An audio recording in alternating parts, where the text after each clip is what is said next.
Okay guys, bumili tayo ng ng welding machine kasi nga yung welding machine na ginagamit ko malapit nang masira.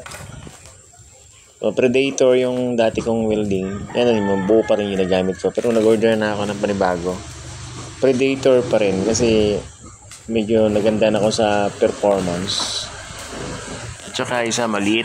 Maliit lang siya. So, okay naman. Ilang project na yung nakaraan na ginawa ko. Ang nasira lang doon yung switch. Tapos, naputol yung linya ng ground. Pero nahihinang naman yung blinag ko nung nakaraan. Kita niyo yan. At, yan, nag-decide na nga ako na mag-order pa ng panibagong welding machine. Kasi baka nga biglang masira. Pero yung PCB board niya, yung mga piyesa niya, okay naman. Ang ganda. Parang intact ba? Hindi siya kinakalawang. Yan nga, nakursunadahan ko. Saka isa pa, unang-una, very handy. Napakaliit niya talaga.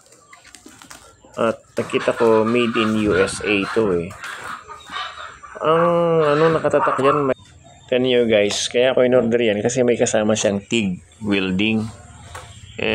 Akala ko kasi may kasamang TIG talaga. Pero tingnan natin kung ano mangyayari. Dahil iniisip ko, napakamura noon kung may kasamang TIG. Kaya sinubukan ko nga. Although hindi ko naman gusto na may TIG kasi wala akong CO2. Baka sakali nga Pero yung presyo niyan ay 1,900. Pero sabi ko mukhang napakamura naman. Pero lahat-lahat pati shipping fees 2,200. Ang pati kasama shipping fee. So tingnan nga natin kung meron siya talagang kasamang TIG guys. Ito may dark glass tapos yan yung wire niya, yung mask, portable mask. Ito yung dark glass, tapos ito yung kable, yung negative positive mga kable niya sa arc welding. Wala siyang TIG. Nahanap ko nga, akala ko meron.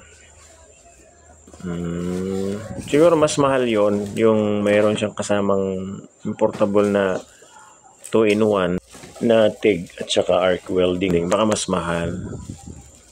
Ito welding, portable welding machine. Late Kaya ito ang nagustuhan ko dito guys. Napakaliit niya.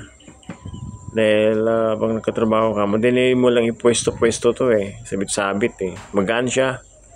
Siguro wala po 1 kilo yata yun Pero tibay Ang dami ko ng project na nagawa sa welding ko. Ganyan din. US kasi daw yan. US made. Kaya Alien. Predator, Alien, Tech.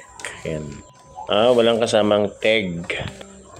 Okay lang. At least di ko naman gusto yung MEG kasi wala akong CO2. Kung meron sana, subukan ko sana isaksak sa gasol. Tinan ko kung pwede. Pero okay lang. At least meron akong reserba. Babayu!